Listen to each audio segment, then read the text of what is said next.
Ladies and gentlemen, welcome back to the Dune CU, baby. That's right. We are reviewing Dune today, but we will get into that in a little bit.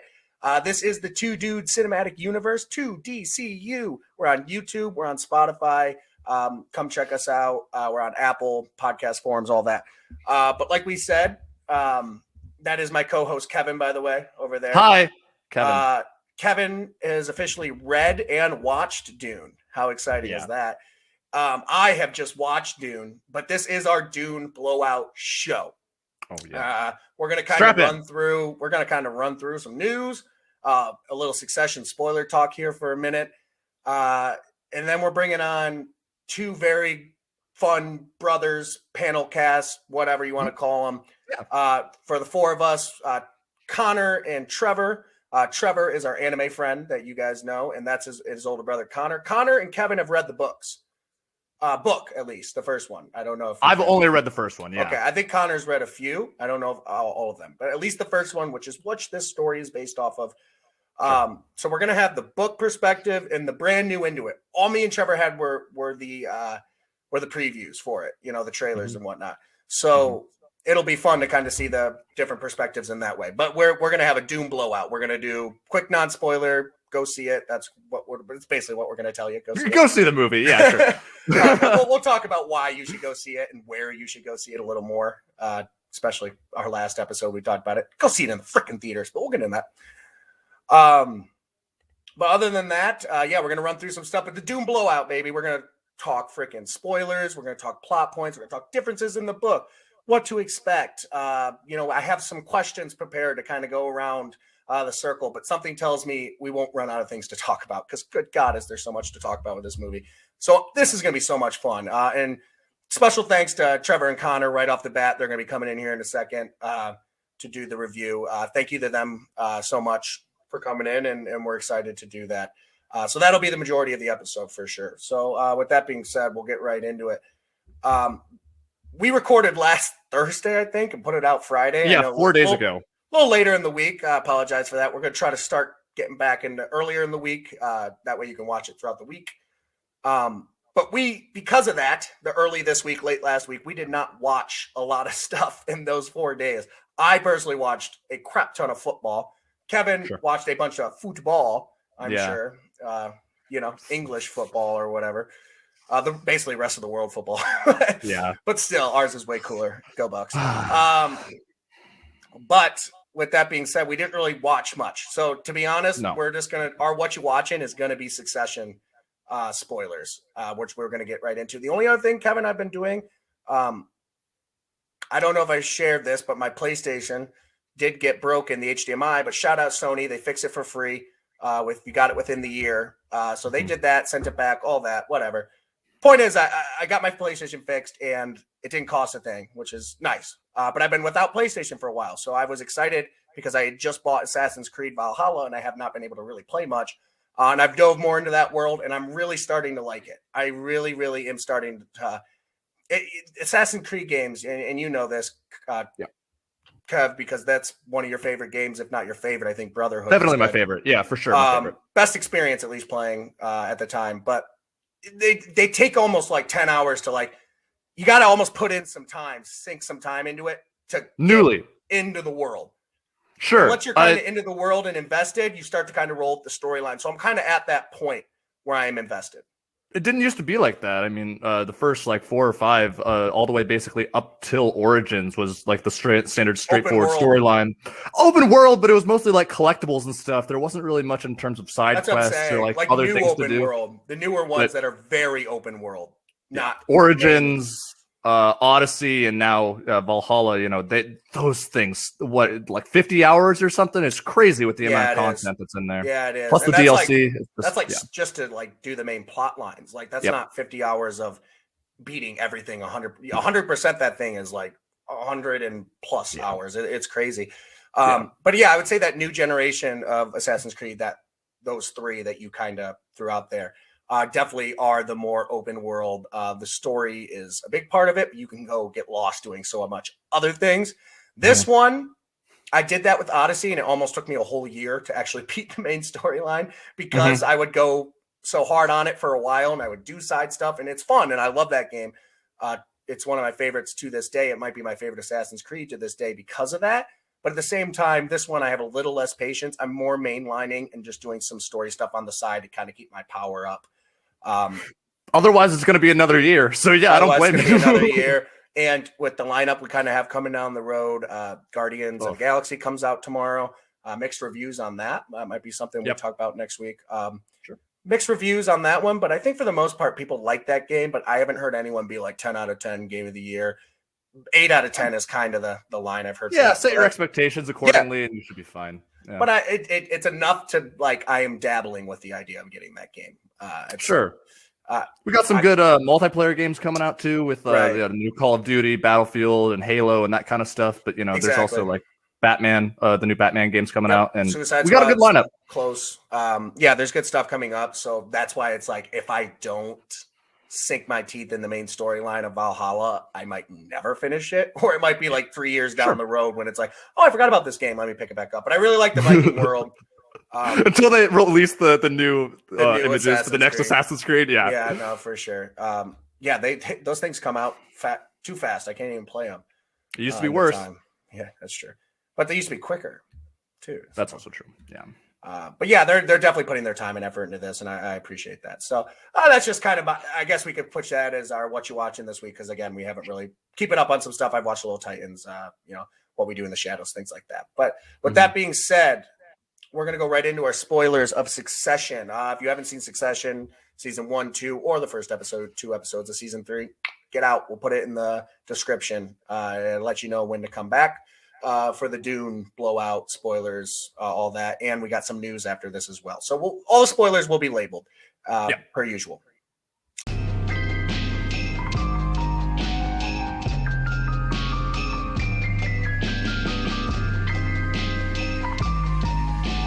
Yeah. I love this episode, and I love this freaking show. 100%. The best part. God. The best part about this whole show, obviously, is the interactions between the family, and this entire episode was basically that. Kendall, it obviously is 100%. Yeah, exactly. He's going off on his own, and he's trying to recruit his brothers and his sister onto his side, as opposed to sticking with his dad and the old guard or whatever. But God. This is brutal backstabbing at its core, and it's fun to watch all these people. It's one of those, like, when I watch it, I'm like, I almost don't want the people I want to team up, which would probably be the kids. I like the kids for the most part. Yeah. I don't want them to team up because whoever the teams form, they're going to stab you in the back, Kendall. Like, it's almost like I'm glad that they told him to F off.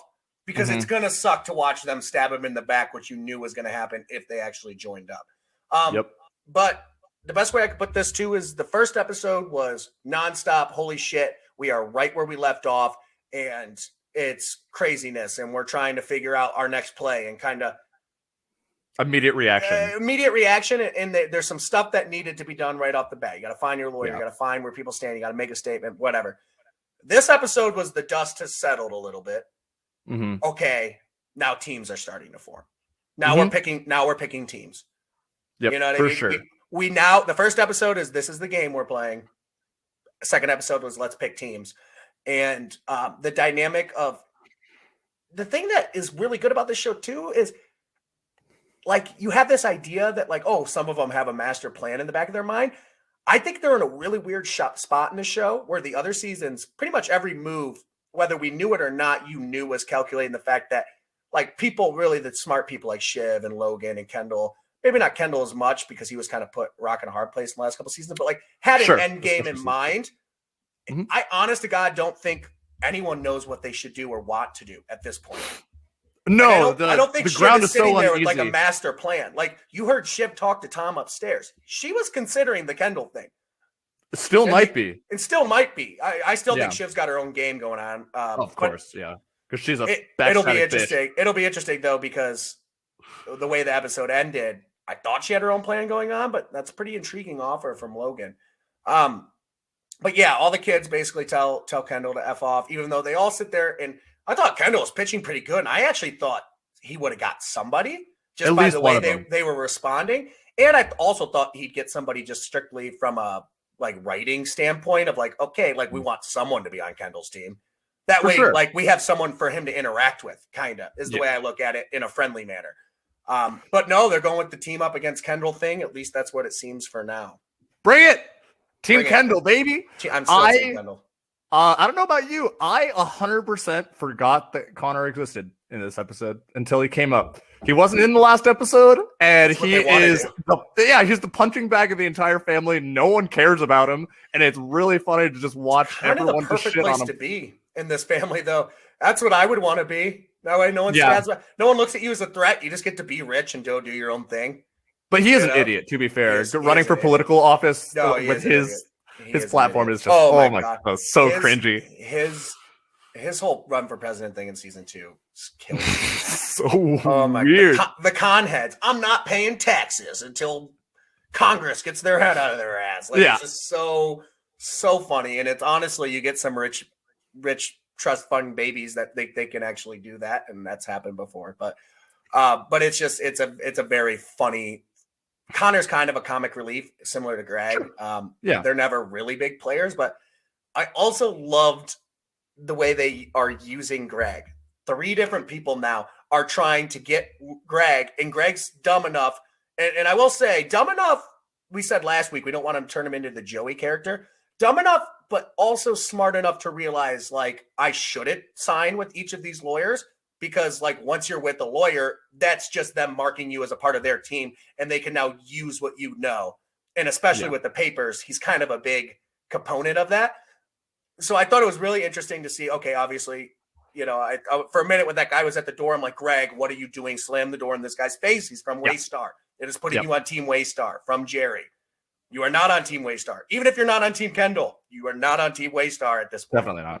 So he got in the car with Kendall. There's no way he's on Team Waystar. So then he goes to get his own, and Kendall also tried to get him a lawyer. So then he goes to try to get his own individual lawyer. And that lawyer ends up being seems to have his own agenda. Has his own agenda, which is just his uncle using him to try to take down Waystar. Grandpa. I'm sorry. Yeah. Okay. Grandpa. It is. Grandpa. It is Grandpa. I didn't mean to. But I just found that to be very interesting and actually a pretty fun way to use Greg. Oh, for sure. I mean, last week we talked about, this could be a bad sign for Kendall's writing. Not Kendall, for Greg's writing, because he just seemed like a fucking stupid idiot. This one, he actually seems like he doesn't know what's going to happen, but he's just trying to take care of himself as opposed to just fumbling and bumbling. And at this point, I mean, even an idiot can read the room in this and be like, I will get effed. I'm the most easy person in this entire family to F over if needed, if it came up to where they needed to do it. The problem is nobody's ever needed to do it because he's just stupid cousin Greg. Sure. Now they might need to do it, and he is at least smart enough to read the room of people and say every single one of these people would stab me in the back if it meant they could go an inch further. Yeah. And I like that he has that common sense. Yeah, I like that he has that common sense, and I like that they added that phone call with Greg, or with Tom, to Greg, because that was kind of just an exemplification of, the entire family's motives of, like, Greg is the most pliable person, the easiest one to throw under the bus, and he's just backed into a corner and trying to do whatever he can to survive. I love that. To quote the end of season 2, when they're trying to figure out who to kill, who to, like, throw under the bus, it's like, well, would Tom work with some Greg sprinkles? And they kept referring to Greg sprinkles as in like, hey, we could fire this person and add Greg just to kind of sweeten the pot, Mm-hmm. And I love the idea of Greg sprinkles. Like, he's not really important, but like, just to smooch it up, he is family. Just add a little Greg sprinkles to it. Similar to if any fantasy football players out there, when you're like, I really want this very good player, I'm going to trade a mediocre player and a bad player just to add some sprinkles to make it look better. That's usually never a good strategy for getting your trade through. But it kind of reminded me of that. So I think it's funny. Throw a kicker on with that second string running back. The point is, like they were willing to throw Greg away as just a side thing to like add to the case. Any one of them would stab Greg in the back, especially without hesitation. Yeah, he has something real to add to your team by stabbing in the back. 100%. So it'll be interested. I'm very interested to see where Greg goes with this and how he kind of ends up, throughout all this. And I love the feeling of each lawyer. And then he finally feels like, oh, Grandpa's got my back. And then as soon as you meet the lawyer, you're like, even before they start talking anything, you're like, Greg knows this is not the guy. You know, especially before he even opens his mouth, you know, he's moving the stuff and everything. He's sitting in his mind, like, I've been in rooms with their corporate lawyers. They are going to rip this dude to shreds. Yeah. I hope Greg gets his own lawyer all said and done. But his own choice of 100%. This guy wouldn't even clarify his motives as to keeping Greg out of jail. Yeah. What? He's your lawyer. They just kept using big words. It's like, yeah. Mm-hmm. But either way, their Greg angle is very interesting. I want to talk about the way this ends. So it's very clear that Jerry is the scapegoat, and Logan wants kind of Shiv to kind of run the show as still his hand being the puppet, but wants her to run the show on a more management level, but he doesn't want to like throw her under the bus. It's very clear he's throwing Jerry under the bus. You have this armor on you named Jerry, is the way he kind of said it. And then Shiv kind of smiled, implying that I actually believe him. And the only reason I believe him is because he stabbed Shiv in the back a couple times saying she's in charge and not in charge. Like she's done that twice. And I just don't think these writers would be like, okay, and we're going to the well 3 times.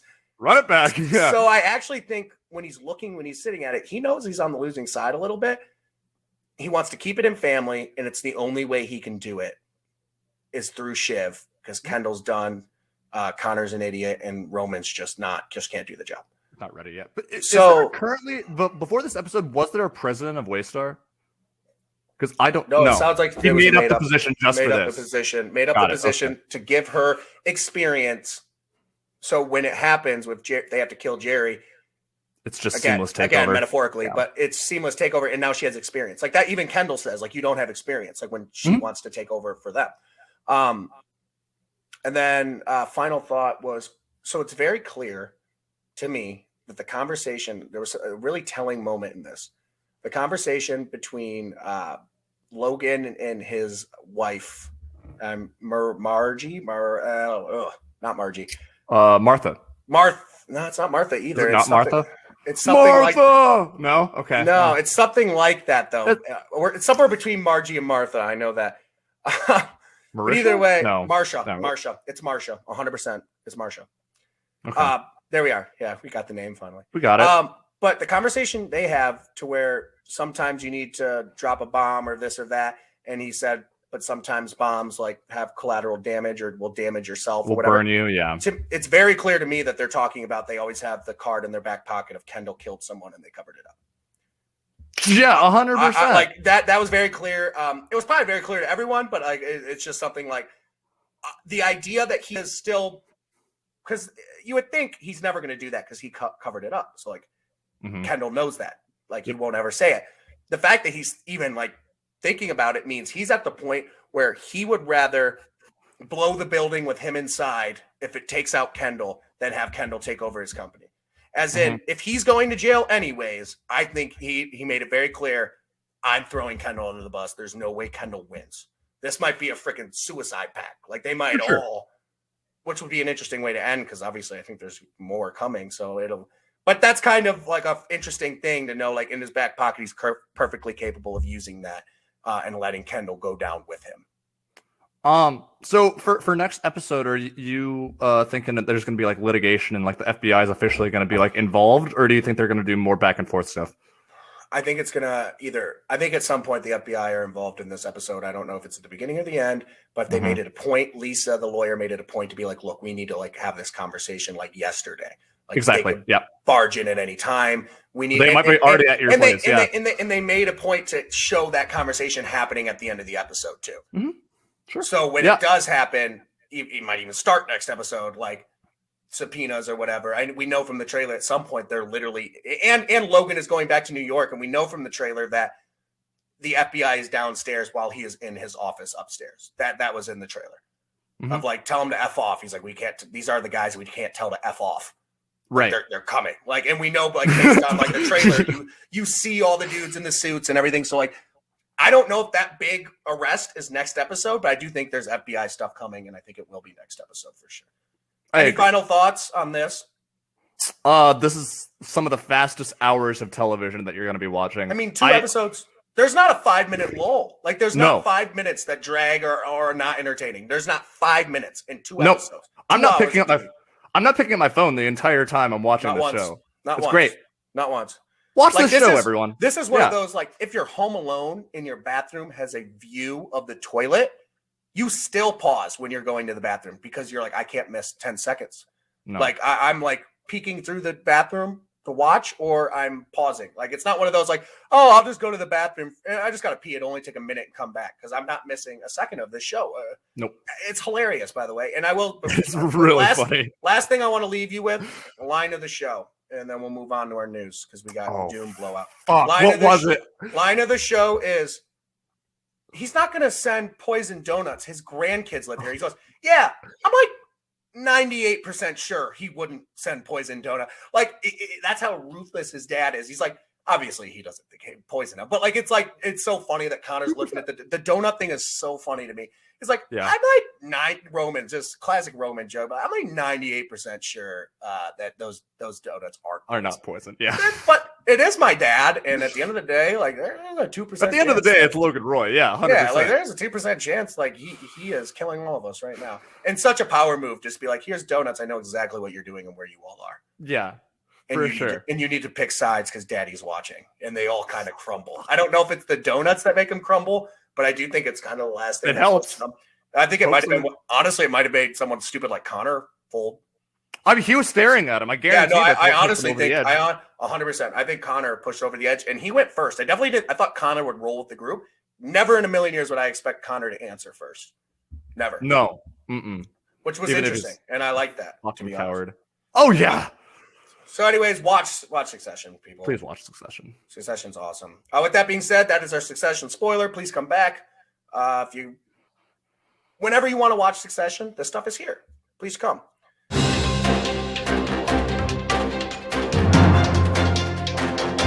All right, Kev, let's talk a little bit of news, a little Marvel news. The Eternals, people have seen it. I know we talked a little bit about it last week, so we won't hit it too hard. But 71% on Rotten Tomatoes. Now, this is only like 35 reviews or something, but they are all media types who had the pass to see it early. Yep. I think it means something. I'm not nervous. I'm not like, oh my God. First of all, 71% is like, I love some movies that Rotten Tomatoes has in like the 60s. You know what I mean? So like, I'm not overly concerned. There's some stupid Rotten Tomatoes scores. And this will drastically change when fans see it. But I wonder if you're not I can't tell if it's more like, if you are a Marvel fan, you'll love it. Or is it more, it's less Marvel, so the Marvel fans won't like it. I genuinely don't know the answer to that question because I haven't seen the movie. Do you make anything of this? I think I'm sticking to my guns. We talked about it last week, or not last episode, I guess. But my feeling, obviously, is critics are critics. They're there to watch a movie as opposed to they're there to watch 2 hours of world building, which, is what they're paid for. But, you and I are deep, hardcore Marvel fans, and I feel like we're going to have a deeper appreciation for this movie, regardless of the Rotten Tomatoes score, just because of what it's potentially going to be doing for the rest of the franchise. Obviously, the characters in there are somewhat interesting, but we're not there to watch, that specifically. We're there to see what happens and fill in some gaps for what we've already been through for Marvel. So I'm excited to see the movie. I'm hopeful that this is a more Marvel fan-centric movie than, let's say, Shang-Chi is, because the average moviegoer just sees that as a fun, quirky kung fu movie, as opposed to this one being a hardcore comic book-esque movie. But, to that point, we said that in Shang-Chi in our review, that like, if you didn't know this was a Marvel movie, there are a couple Marvel like Easter eggs and nods to old stuff. But if you didn't know it, you don't think twice about those things and like, I'm lost in the movie. You're right. I hope this is a little more building the next phase 2 of Marvel. And I'm hoping that it is some more world building and things like that. And honestly, I can't imagine. I don't see a world where I walk out of there like, ugh, that stunk. Like, I just don't see that. But that being said, we'll move on from that because we talked about that last week. Keep it on State of Marvel here. Spider-Man No Way Home director calls this Spider-Man's Endgame. Spider-Man himself, Tom Holland, has said this is definitely the finale of that trilogy. Now, he did say that doesn't mean like Spider-Man's done or anything like that, but this definitely concludes that 3-movie trilogy we've seen. All signs, I think, point to this is going to Sony. And we talked about that a little bit in our Venom news break, whatever. And I don't want to spend too much time on it, but that's a little concerning. But it's also like, it sucks for the future, but I can't help it. It makes me more excited for this movie. I mean, Spider-Man's Endgame with all the freaking people from all the universes. This movie's going to be so exciting. Like, I am so jacked for this movie, but I'm going to use an Endgame meme or an Infinity War meme in order to describe this situation. You got Baby Gamora and you got Thanos. What did it cost? Or did you do it? Yes. Did you make a great movie? Yes. What did it cost? Everything. It might cost everything. It might cost everything. And Marvel will be fine. And we will still like Marvel in the MCU. But if you take Tom Holland out of it, I will be extremely bummed. But that being said, the movie's going to be dope. Yeah. Do we have a runtime for this movie yet? I haven't seen one. I don't think so. No, I think they're keeping it under wraps. They are starting to release some other images and things like that. Nothing too showing. Nothing that we haven't seen from the trailer. They have the hashtag going, so we are moving closer and closer to that. But something to keep an eye on. Something to keep an eye on. And Tom Holland also has made a point to say there's a surprise character and that there is a scene. I don't think he even said action scene, but it might be an action scene that he saw post-production for the first time. He was like, jaw hit the floor.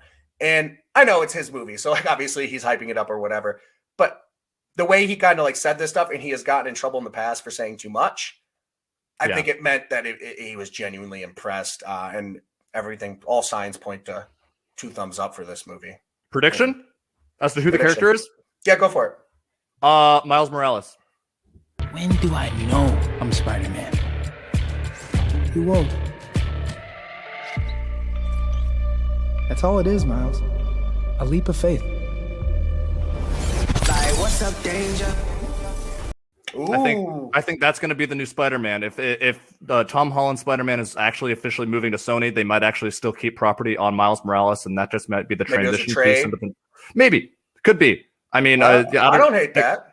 No, I don't hate it either, but it just depends on casting, obviously, and where they're going with the character. But it could be interesting, and especially good that Tom Holland is so prone to spoilers and stuff. It seems if he's not going to be in it, he seems to be vouching for whoever is, taking over. So that would add to the Spider-Man still exists in this world, but our trilogy is done. Like it concludes our trilogy. That would make sense. But the only thing with that is like Sony is like, if you're hell bent on keeping the property, I don't know. It might have been a trade. It might have been something like, hey, like, I don't know. It's interesting. They're kind of holding all the cards, Sony. So it's like, why give it to them? Maybe just so everyone doesn't trash you. People are still going to trash you. I don't know, but I don't hate that at all. And honestly, I don't really have a prediction. I don't know. Just throw something out there. The Joker is going to show up, and it's going to be that would be big.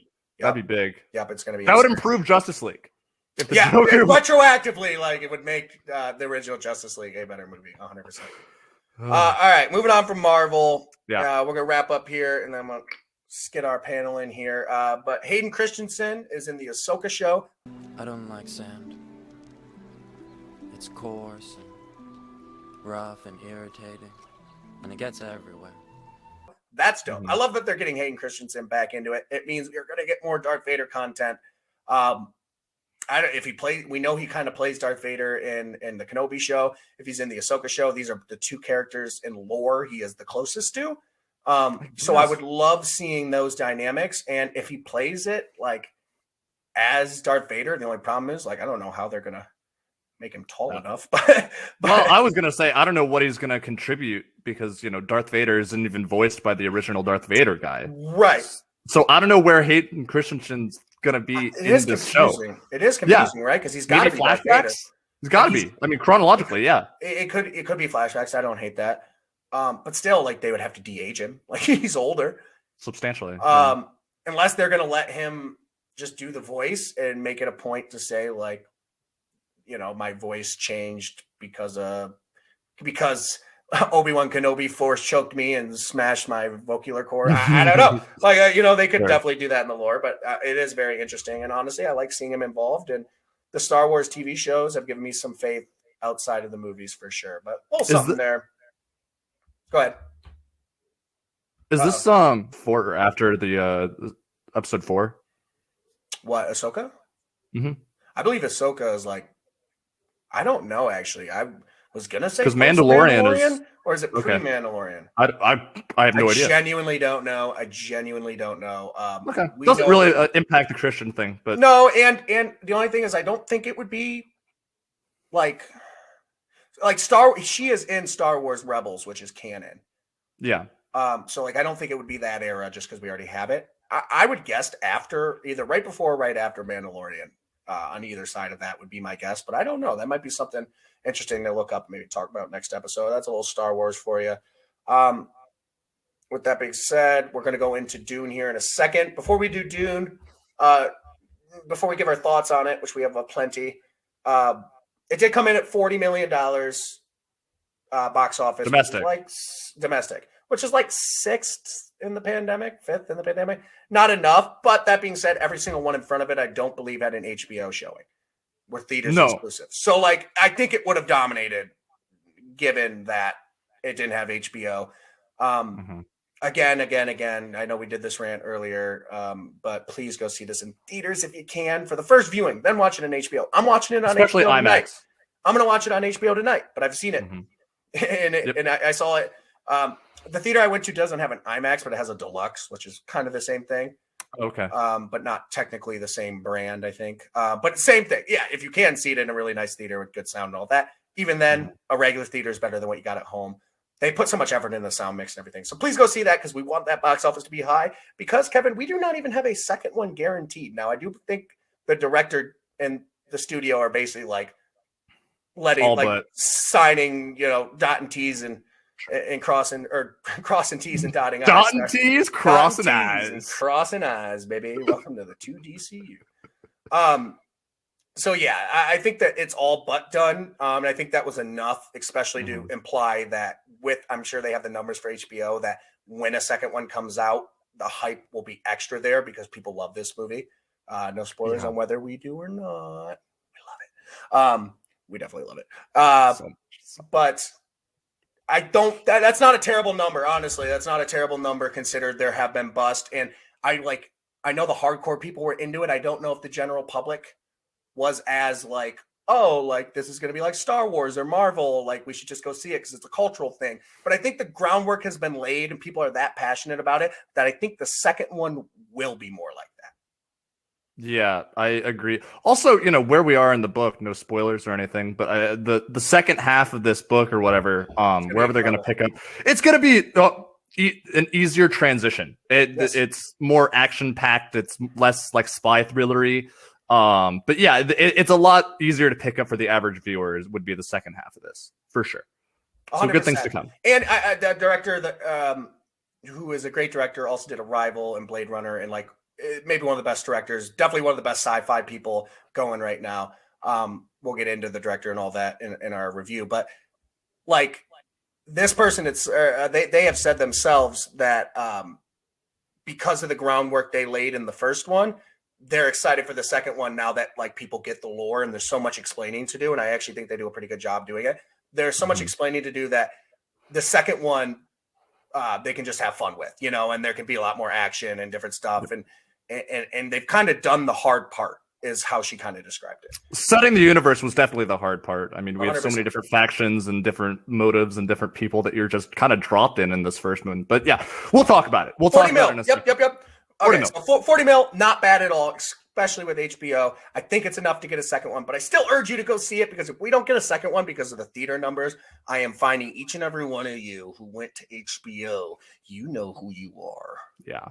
I have family who's doing it. My cousin, I exclude. Katie, I exclude you. Luke, I do not. My brother, he has no excuses. I offered to babysit his kid. Don't wave that kid in front of me. No. Go see the freaking movie in theaters, Luke. Luke, don't go see. I will drive there tonight. You and your wife have a great freaking date night. Go see Dune. I'll watch your baby. She wants to hang out with me anyway. She likes me better. So, all right. Yeah. With that being said, without further ado, baby, it's freaking Dune time. We're going to welcome on our panel. Coming up next, Dune freaking review. Let's go.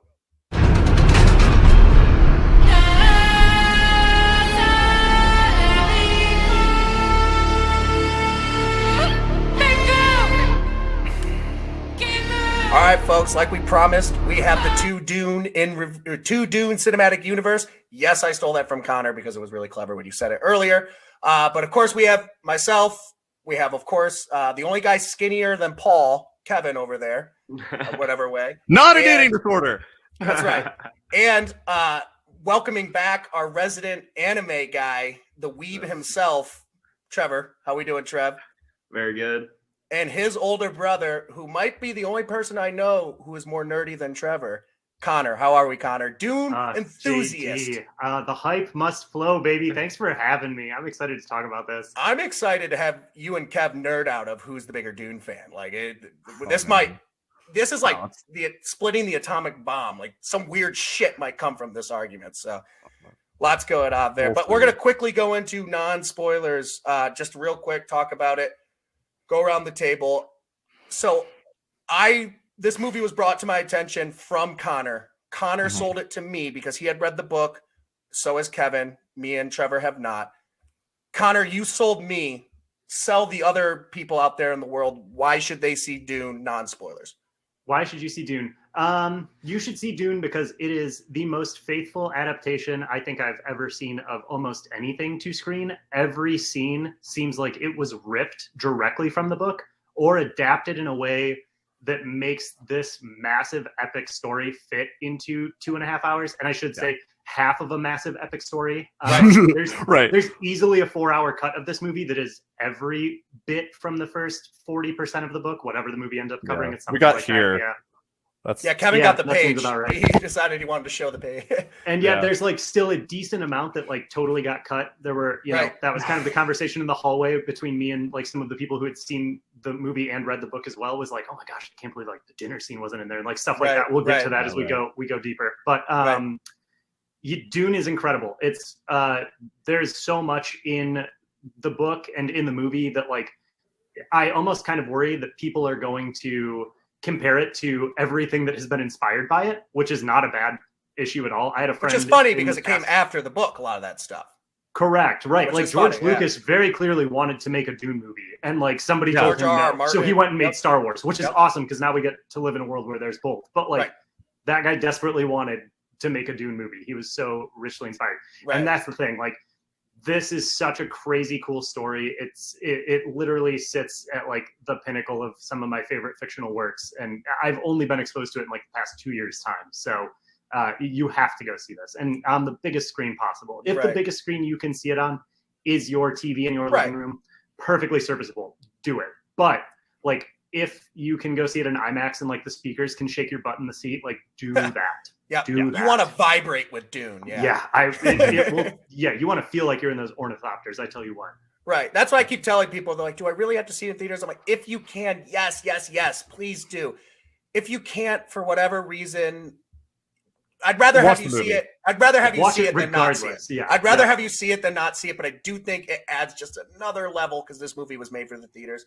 But like we kind of said, like Kevin, and so this is kind of why we want to do this panel when we talked about it, because Kevin and Connor have read the book and can kind of give us some, because me and Trevor have questions. And I know Connor, we've talked about it a little, but we've held back a little because we wanted to do this.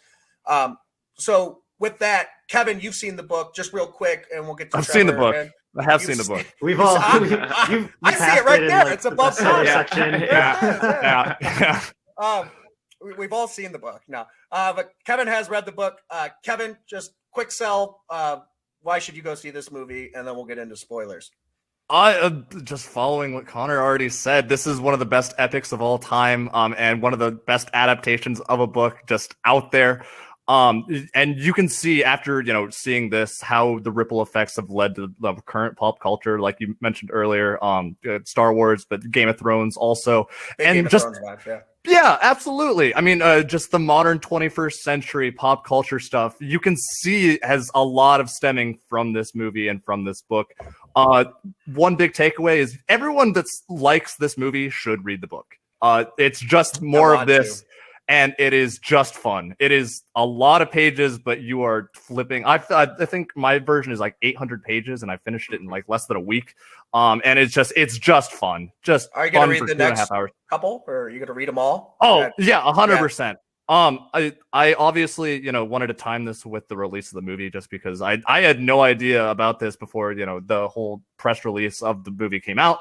But then I rushed to the Amazon.com, bought this book, and then I cleared it in, like I said, like a week or something. But with the multiple sequels in the works and this movie doing well in the box office, hopefully we get to see everything come to fruition. So I'm excited to, finish up the books and just see how it translates on the screen. Please watch this movie. Yeah, I know me and Trevor talked about this. Like, I want to read the book, but now we're in a weird place where it's like we've seen half of it, and now it would be officially like to read it would be spoiling the second one in theory, right? So like we're in a kind of a weird place as non-readers. I know Trevor, I think, is going to do it. I haven't decided, but either way, before we kind of talk about that more. Can I sell you on something real quick? Sell me on something real quick. The audiobook is incredible. Ooh, okay. I bet. There is and it is like radio play levels of good. I could send you the link to the one that I have, but I mean, like they have different people voice acting different characters. Ooh, they have like full on sound design where like Kynes is walking through the desert and you hear like sand blowing and stuff behind him. It's incredible. So for anybody out there who's a non-reader who loves this and like listens to podcasts, as you clearly are right now. Right. Don't lie to yourself. If you're getting this and you listen to podcasts, you'll probably like this as an audiobook. It's really cool. If you've made it through this part of the show, you're a nerd. You like this stuff. Yeah. Trevor, so me and you, obviously not book guys, not this book guys at least. Sell the people from a just like going to the movie and just seeing a dope movie. Like even if you're not like mega nerd, whatever. What are the qualities of this movie that makes it like you should go see, not because of the adaptation, because that's not what we had going in? What are the positives in a way that non-spoiler, of course, like why you should go see it if you're just a fan of spectacle?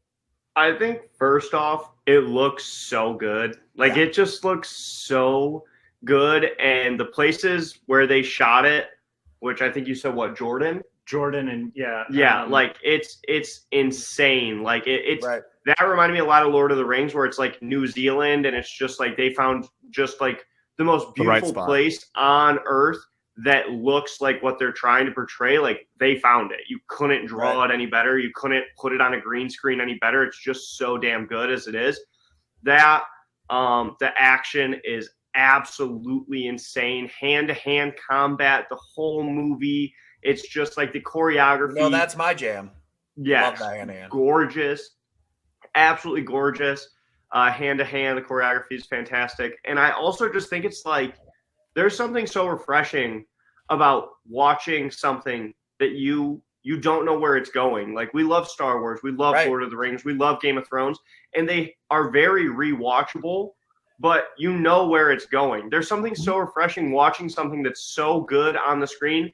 And you're like, in 15 minutes, I couldn't tell you what's about to happen. And it's so refreshing to have something like that in a world now that seems like a lot of new things that come out are just redos of things that were like 20 years ago. Stories we're aware of, even if it's a different interpretation. Exactly, yeah. Yeah, I think to your point there, and like, of course, when we see a new Star Wars movie, yes, we do not know the plot going in. But this is one of the first times like of my life that I've been introduced to a new epic, a new fantasy, whatever, where I don't even know what the world is like. Like, I've never even been in this world before. Star Wars, we love Star Wars. Yes, we're excited to see the new ones, obviously, because, like, new plot, new lightsaber, whatever. But we know how a Star Wars movie is going to feel. Like, we know how that environment works. Sure. I have never, like, because Lord of the Rings, Star Wars, like, all this stuff. Honestly, Game of Thrones might be the first, like, even in my lifetime of, like, some of these epic kind of fantasy things that, like, I got to enter when pop culture got to enter, because some of the stuff's older. So that was kind of a special experience for me, for sure. If I can sell you, it would be similar to, I forgot to put my banner up, damn it. We've got to start again. You've got to start again. Run it back. So Dune. Dune's a great book.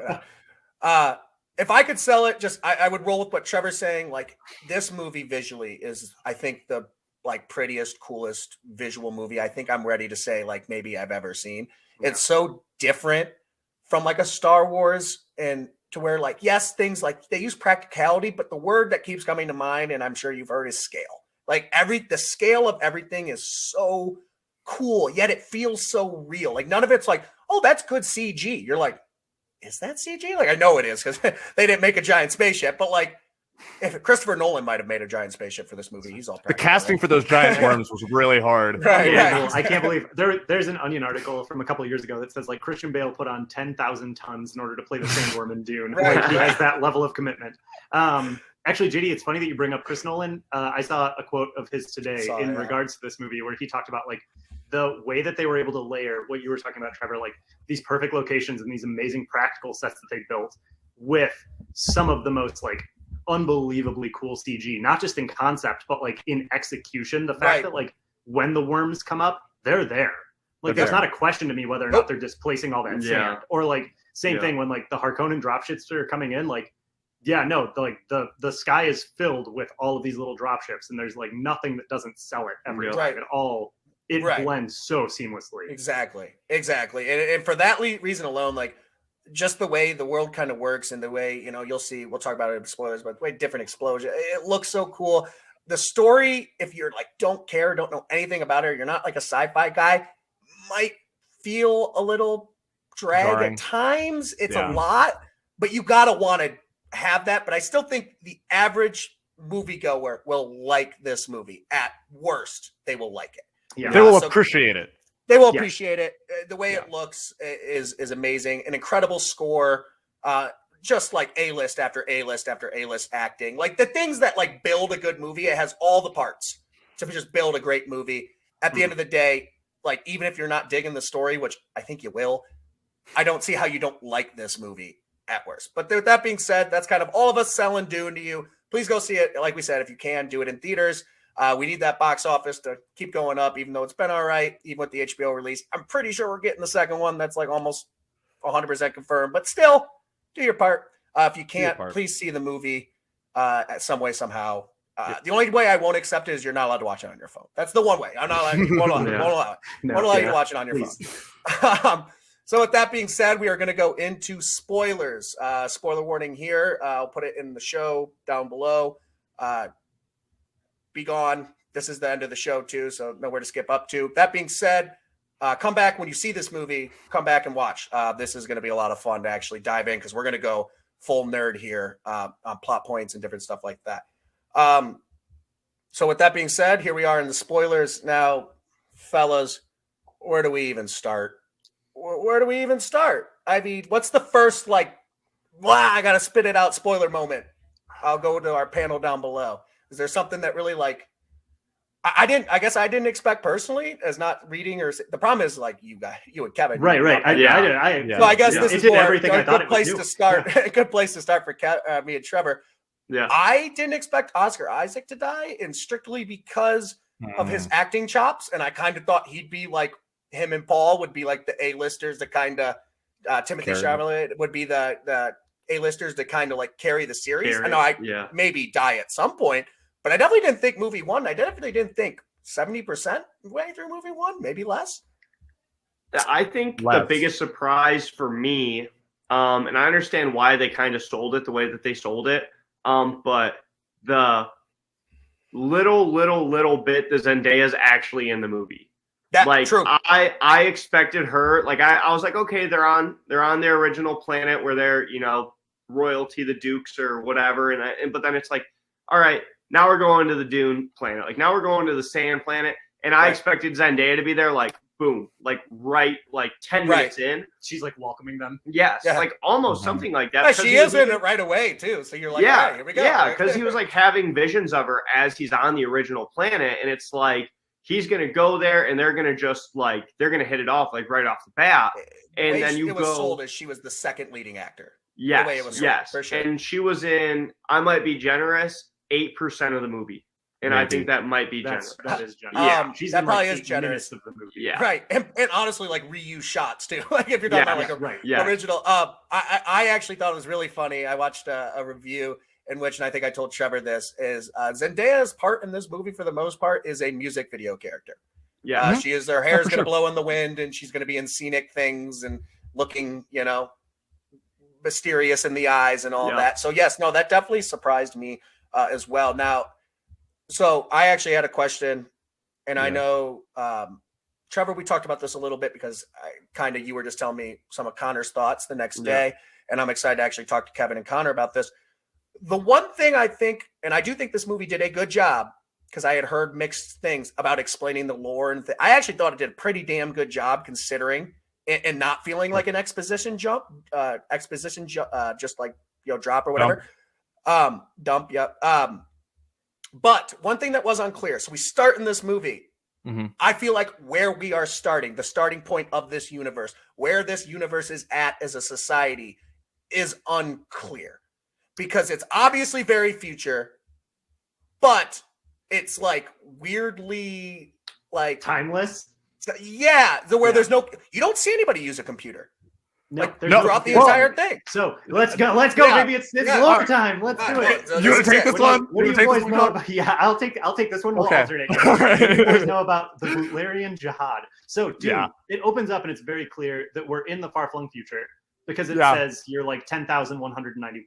That's a long time from now. Correct. And spaceships, of course. But it opens up by telling us that, because it opens us on a desert planet where people are blowing each other up with and me and Trevor like, what is this date? Knife fighting, and it's so cool. Yeah. But no, the date does matter. So when we open on Timothée Chalamet waking up Paul in his like very medieval looking Scottish palace, it has to let you know, like, this is way further in the future from now. And so essentially you can believe that Dune takes place in the same universe that Terminator takes place. Where we start meddling too far with machine learning and AI, and eventually way before the movie starts. Correct. Way like in our present day, like on the path that we are on potentially. Yep. Sure. Skynet gets activated, and we have to fight off a robot uprising, and humanity almost doesn't win. And when we do, we decide that we're going to put the rules in place where never again will a machine be made in the likeness of a man. Yep. So there are machines. And there are computers, but they're so basic. They're computers for things like flight. Right. Like, there is still machinery to get things done. Paul has his cool little projector that he uses as like his but very old school. That was a part of it when it started to, that was actually, the projector was one of the things that started to be like, oh, okay, the technology is like, we're in the future, but the technology is old. Like, there's a finite cap as to how advanced they're willing to go. Correct. And it's because they never again want to risk this full robot uprising, because we barely made it out the first time. So correct me if I'm wrong, Trevor, that didn't come across? They never say it. Okay. All right. I didn't miss anything? No. Okay. And continue. They don't really say it, JD, in the book even. It's very much one of those passing things. At no point does someone like pull Paul aside and be like, no, let me tell you about the Butlerian Jihad. Gotta like, read into the setting, right? Kind of, yes. Essentially, they sprinkle it in, and eventually you're like, oh yeah, there are, but what they have replaced machines with are psychedelic powers. Computers. I was about to say, essentially, and this is another thing that the movie does it very sparsely. Spice is only explained so far in the movie. Very briefly. All right, we're doing spice, people. We're doing spice. We're ready for those spicy takes.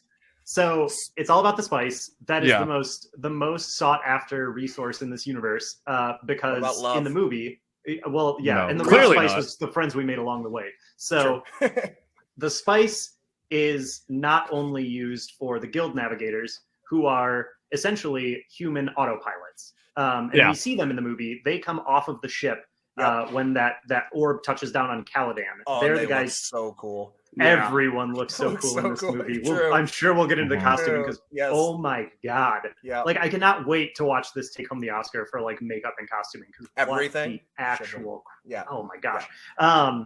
So anyway, the orb touches down and these guys get out, and they look like astronauts as we typically think of them, but they've got these orange fish bowls on their head.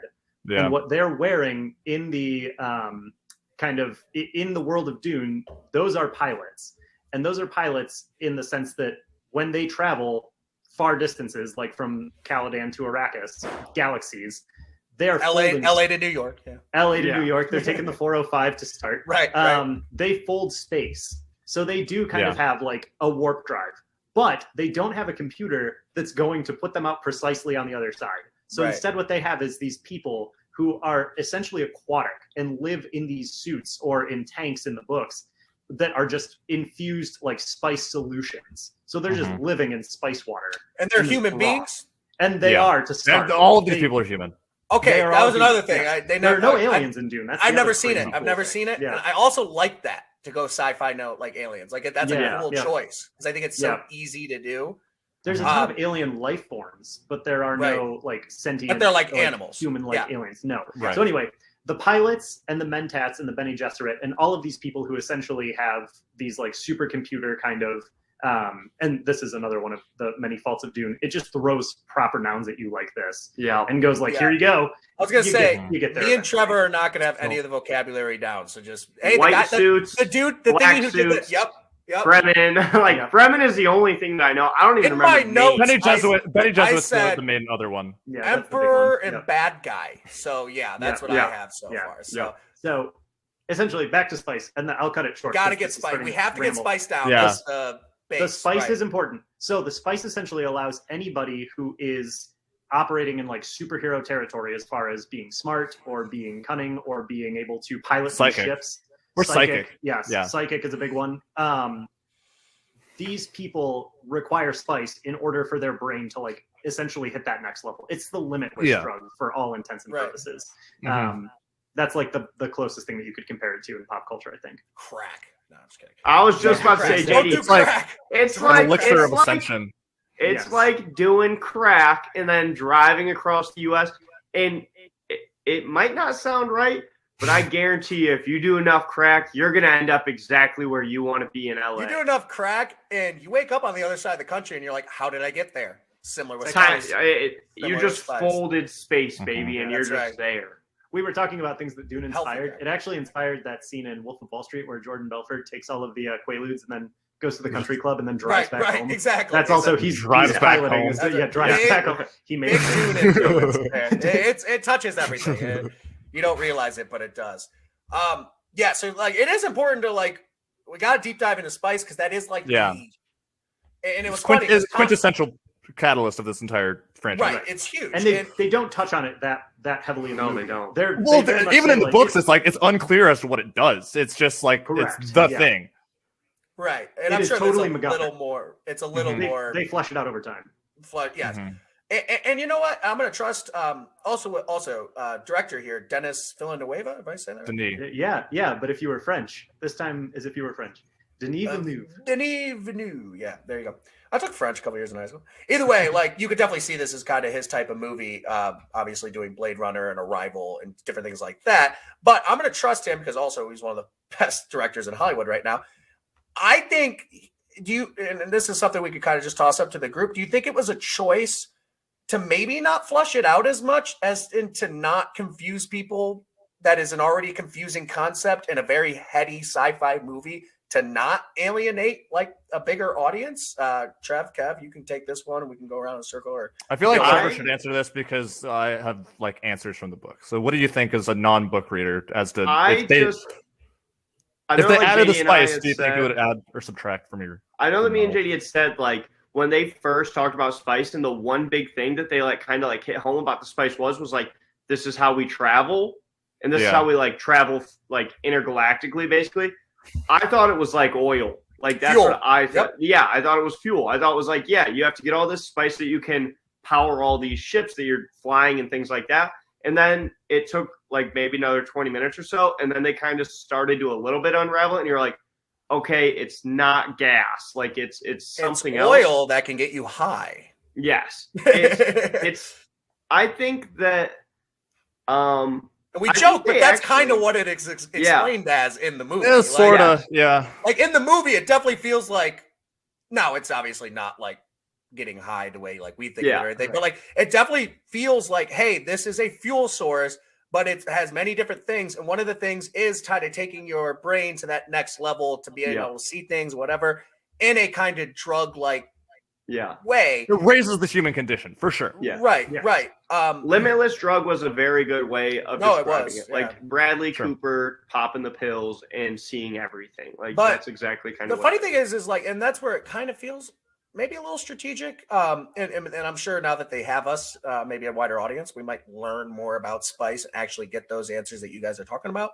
But in this specific, like the movie, to me, because Connor even asked, he's like, so what did you guys think spice was like a fuel source? And it kind of was, but not really. But the important thing to take away is it's very, very important for space travel. Yeah. And that walking out of there, I got that. And in that way, it was a success. Okay, you got the main gist. It's really, really important for space travel. It is also heightening these abilities that Paul has. Those are the really big takeaways you need to get. Maybe you don't quite understand it in the same way of the book, but it's a 2.5-hour movie. Like, if this was a TV show, we get 10-hour episodes. Maybe you could flush that out a little bit more, and it probably will continue to get flushed out a little. All you really need to know is just spice is the reason for all the weird things that like aren't human. So like with no character names or anything, all the guys with like the lip thing here, the reason they're able to do crazy, insane math or like insane calculations, spice. The Bene Gesserit, all those like the priest ladies or whatever, the reason that they're like semi-psychic and that spice. That, and a lot of that is just ingrained into the lore. They don't specifically explain it, but spice is just it's there. It's more valuable than anything we have on the planet. It's more valuable than anything we have in our life on the planet. Is what it's. It's the most valuable resource possible. Except maybe if you're a firm in water. It also, I will say, it also expands your lifetime.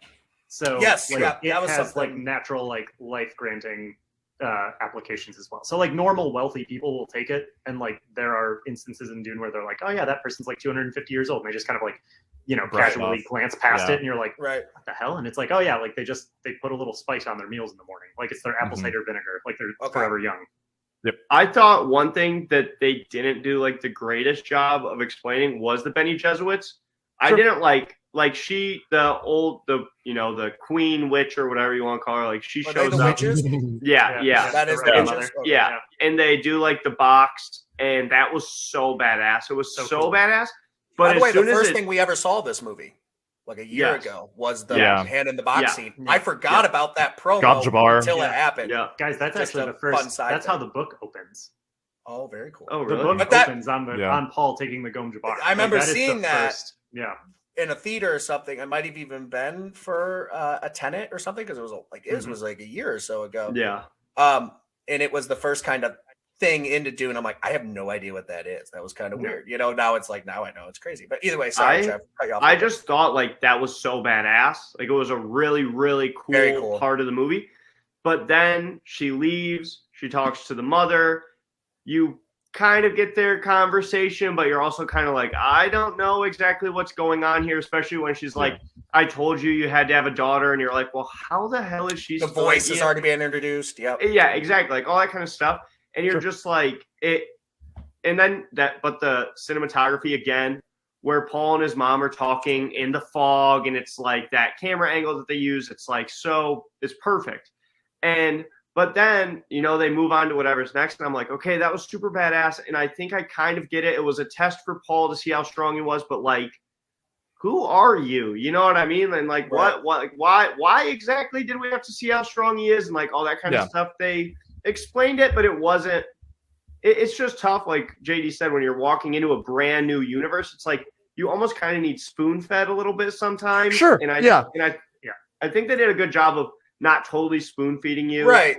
But, and honestly, you're right. Like, and that was a positive for me in a way that I'm okay to be a little lost in the beginning of a movie. I chose to not do anything beforehand because it's worth it to be just introduced to something this big for the first time. Like that's a special thing you don't get a lot, kind of as we talked in the beginning of the thing. Another thing I want to add about that scene specifically, we've heard different tropes of men with too much power, this and that. And I actually thought the test, because we didn't quite understand what what was the name? I'm sorry. Bene Gesserit. Yeah. Oh. So we didn't quite understand what those were. I thought it was like in order, because you're going to be ruling this house, and that like the power of like nobility, even though part of it. That is it is definitely a part of it. That's not quite the main thing. It's the mixture of both. And my favorite line, and it's kind of the coolest way to like explain something like this, is she says like, you are too powerful to have impulses. And if you can't stick hard, and if you ever go for an impulse with the power you have, we have to kill you. We have to kill you. Yeah. And then Paul tries to clarify. He's like, is it because like I'm royalty? And he's like, no, because your mom's a goddamn fucking psychic. Yeah. The power on the other side. No, it's because you have these otherworldly powers. Oh, and you're in charge of people. Right. I love it. Incredibly dangerous. And it's painted so well. It's a line ripped straight from the book when she says like an animal caught in a trap will gnaw off its own leg in order to get out. What will you do? Like it is not a test of power. It's a test of control, and discipline. We are, walking a fine line here in terms of exposition too. Connor, you can back me up on this. I think the question that we're circling is about 100 pages of the book. Just for clarification stuff. Yeah.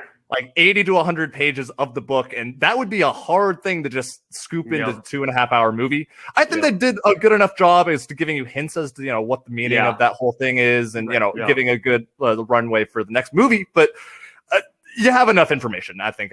We got to start moving. There's we haven't gotten a lot to get through. A lot to get through. Right. It's totally like, all right, guys, like here is spiced a little bit. Here is the Bene Gesserit a little bit. Like, and honestly, keeping that shady kind of keeps it more intriguing. For a movie. Yeah, sure. Visually, for sure too. Yeah, and no, I think you make a good point too because like I think they're very strategic to give you a glimpse of the voice beforehand. So you're like, oh, he is more powerful than your average bear going into that scene, and you're starting to be like, ooh, wow, he's like scary powerful. Must be like in order for them to make this test and kind of take it out of like, nah, dude, you're not just you running a planet. That doesn't worry us. Like if you were just the Duke, like, so this is another just little question I had. And they might explain it more in the book and it might not really matter, but they never say it except there's a throwaway line of like, well, I should have married you. So it's very clear they're not married then. Yeah. Which is just kind of implied, I guess, that they were. And I understand that obviously like they come from different things and she wasn't supposed to have a son, but that seemed very shoehorned in there and it didn't really matter. Is that a bigger deal in the book? Them not being like that love affair or something kind like that? Sorta. There's a lot more Romeo Juliet thing going on, or what? There's a lot more to Jessica. No, not so much that. It's JD. The best thing I can compare it to. Yeah, do you know? Think about The Witcher. In The Witcher season 1, that ritual that they're not so much the ritual, but like the ball that they're having once all of the sorceresses have like had their final transformation, and like they're kind of like not marrying them off, but like assigning them to kingdoms. Yes, Bene Gesserit are kind of like that. Almost exactly. Not so much in that same way, but like they have their own alternate like political agenda, and they are paired up with these different houses. Yeah, and so she was essentially assigned to the Atreides with the sole intent of go get this man's genes. We're going to continue to breed this down, and we think that there's something really important in the later. They're pegged as like advisors and stuff, which is why they're accepted in the different kingdoms because the psychic might help whatever they're assigned to. But the reason they're really there is to increase their. They're doing their own thing. Yeah. They're doing their own thing. Yeah, it's insane. Yeah, and they make that very clear with the head. The girl who does the box, the head, whatever of them, because she's shady as crap. Yeah. She also has that real cool line where she says like our plans take centuries. Like, and she's got this very like it's this like mired. These people are dabbling with these stupid little wars and stuff. It's like we got something cooking, and that'll generationally we're not worried about anything. No, I'm beyond excited to see what is cooking. JD, if I could, please. I don't want to like dive off the Bene Gesserit because it is such a cool part of the movie, but I will say one of my favorite parts of the movie and. It doesn't really – it could carry over into the second one, but I don't really think it will. It doesn't have a whole lot to do with story, but the relationship of Paul and his dad, I know that you and I had talked about this, where it's like how many movies and shows are there where it's like I'm the king, you're my son, why am I so hard on you? Because someday, God damn it, you're going to have to take care of these millions of people and you don't understand how it's going to be. Right. Yeah. Exactly. But in this, he's like – they're cool. Like he's just such a cool dad. And when he's like, listen, like you've already done everything you've ever needed to do for me just by being my son. It's like, it is so refreshing to have that like father-son moment where they have all this power. And it's so easy for people to just be like, yeah, well, just like, the dad's an ass because he has to be an ass because he has all this responsibility. And it's so refreshing for it to just be like, no, like they actually have a good relationship, and like it was especially awesome. In like it's a trope, like anything, right? Like I have to be the asshole hard on you because you're gonna rule one day, and he even goes as far as by the way, just actor-wise. Oscar Isaac. Oh my god. Is there anybody better? Yeah. Oh my god. Oh my god. And he plays this role so perfect. It's like I want to go have a catch with Oscar Isaac. You know, just talk about baseball, man. He has the time for it. Like he's that type of dad in a movie who's like, he make time. Yeah, you know what? I was super busy, but I'll push these meetings. Like, let's do it. Let's go play catch in like Grandpa's graveyard. Exactly. Exactly. Let's watch the game and have a beer now. But him even said, like, you kind of touched on it, Trev. Like he even said, like you don't have to like rule. Like I don't even care, and not putting that pressure, knowing that he's got a good egg. You know, he's got a good son. Knowing that he's going to do the right thing no matter what. He's not selfish. Like. And having that confidence in him instead of being like, oh shit, like what happens if he doesn't rule? Like, nah, like he'll figure it out. Like he'll do something great. And at the other day, like I'm just gonna encourage. That was such a cool relationship to actually be like seen fleshed out in such a different way than we've seen a million movies kind of go the opposite. And I think there's a lot of very cool relationships. I think his relationship with his mom is super cool. Yeah. She's awesome. It kind of like weaves around for a little bit, but by the end, like, you know, it's one of those like you're not sure if he wants the power, and it's almost like she's kind of pushing it on him a little bit. But then there's an argument, you know, obviously in the tent scene, everything, but they come back around and that relationship seems solid. Kyle, there's I was about to say so much more Jessica stuff in the book, by the way. Yeah, there's a ton. So much more. Especially when they're still in power. It's crazy how much they've changed. But I mean, again, they had to consent this for 2.5 hours. So here's the deal, JD. Like I left like being upset that there wasn't a scene where like her and the Duke are deciding how to decorate their new house on Arrakis. Because I was like, oh, there's so much character development. And like this small scene, like seeing how they that bullhead, baby. In the book. Yeah, I'm like the bullhead. Like I got to explain that to Trevor the morning. A little shoehorned in, in the movie. Yeah, well, whatever. Yeah, it killed the grandpa. So the bullhorn half was there in my mind, just so you had because the rooms are so like bare, just so you knew they were back on Arrakis. In that space. Yeah. Or not Arrakis, okay. Arrakis? Back there later in the movie. It's cool, I guess, yeah. Right. They later in the movie they show the boarhead, so you're like, oh, okay, they're back there because there wasn't really like a scene to really show us. And they talk about the grandfather and stuff like that. But yeah, there are little things like that where it's like, because you know it's a book, you look at that and be like, I'm sure there's a whole thing about that, but like because people there's a whole read like the four book things about that, right? It's like you got to like kind of give a little it's almost like an Easter egg for the book, which might not be the right way. That was our Stan Lee cameo in this one. Sure, right? The bull. I was like, where are they going to put the bullhead? All right, so one thing I do want to talk about too is, and this is half question and half I just want to talk about it. So the main bad guys, give me the proper name. Harkonnen. Harkonnen. I say Harkonnen. You say Harkonnen. Whatever. It doesn't matter. Whatever. Me and Trevor rode back from the movie together. We talked about this too. Like, what a different way to do a bad guy, but what is one of the most ominous, scary freaking bad guy? How he's like gross. Like we've seen like the gross fat king thing before, but he's like gross, but yet like usually the fat king comes with like he's an idiot and he's yet super like methodical and you see the like his big fat whatever. He's got the cool thing on his back that makes cool sounds when it turns on and all that. Nope. And then he floats and he's got the freaking long robe that touches the ground and the way he just casually like levitates, but like so smooth for like a big like. I mean, I don't like. I'm sure it's described as something similar in the book. Did it like?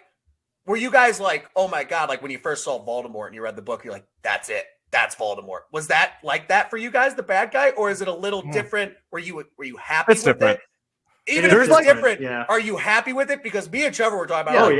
I think incredible. When we talk about this being a perfect adaptation, like, that's to a T. Like he wears giant jewels on his fingers and he's got this dispenser, and that's the only way. Like his body has gotten so like grossly like obese from his greed and his his position of power. And I imagine he's like very the only way of spice, right? Has to be. Right. I mean, control the kind of hoarding the spice, and that's why he's so gross. I can see that, but. Keep going, sorry. No, but like the idea that like this man can't stand without like this anti-grav thing that's been like literally grafted to his spine. That's wasn't it like more practical in the book? I feel like there's like wires or something. Suspensors and wires. Yeah, it is very like what we are seeing is very much like the 2021 version of it. Sure, right, yeah, and like it makes my 2021 sci-fi fan brain go like, oh hell yeah, like that is so much cooler than like this man being held up by ropes and shit. Like I just imagine a bunch of dudes behind him like wheeling him up and pranks, and they're like, not like the Emperor in the new Star Wars movie. It's like literally less so, oh my god, that movie doesn't exist. I don't know what you're talking about. No, guy, we're talking about a good movie. No, we're not doing this. We're not doing this. Right. We don't do this right now. This is why we can't have nice things, Shady. I'm happy.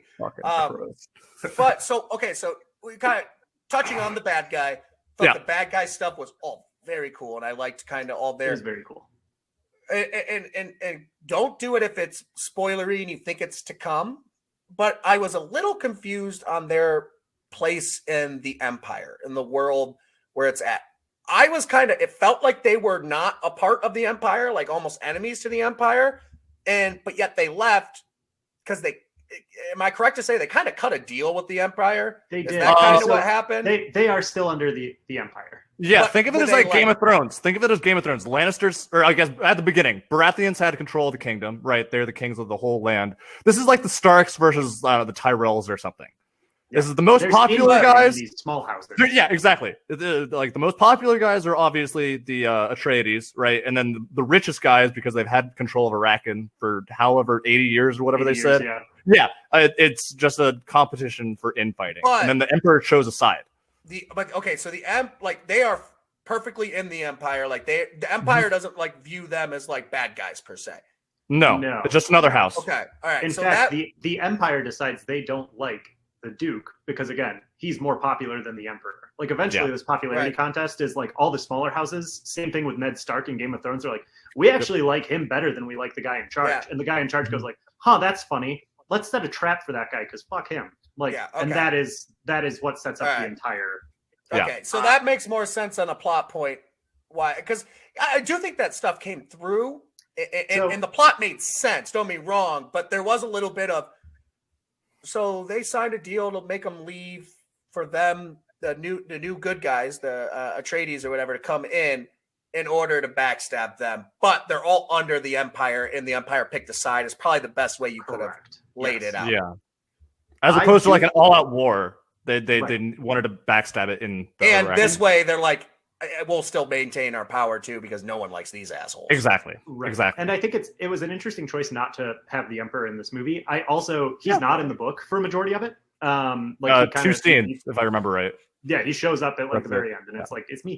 But like that's kind of equally confusing when you're laying this out in like a visual medium, like film. Sure. You're expecting to see the Emperor have a meeting with like the Harkonnens and be like, all right, what's the plan, boys? And then like they talk it out for like our benefit.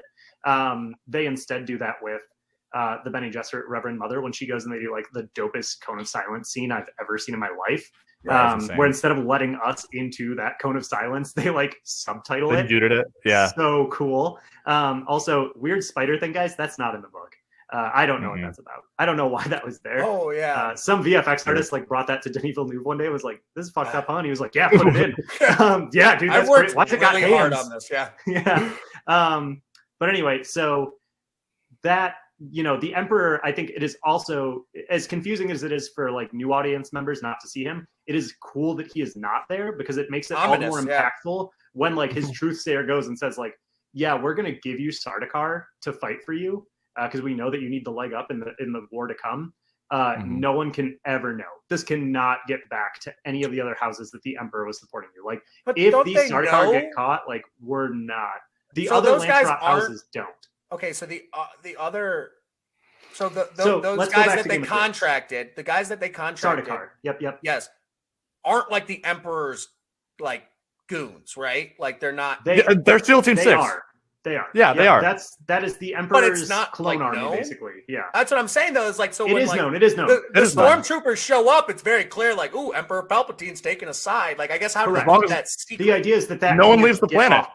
Right. Yeah, no one leaves the planet. Oh, so the idea is like this has to be like, and if the Sardaukar get captured, like the Emperor is going to say like, no, I don't know what they were doing. They must be like deserters or something. No fucking clue. No way. Harkonnens must have been wearing Sardaukar like armor or something. Okay, like he's going. You have his full support, not publicly.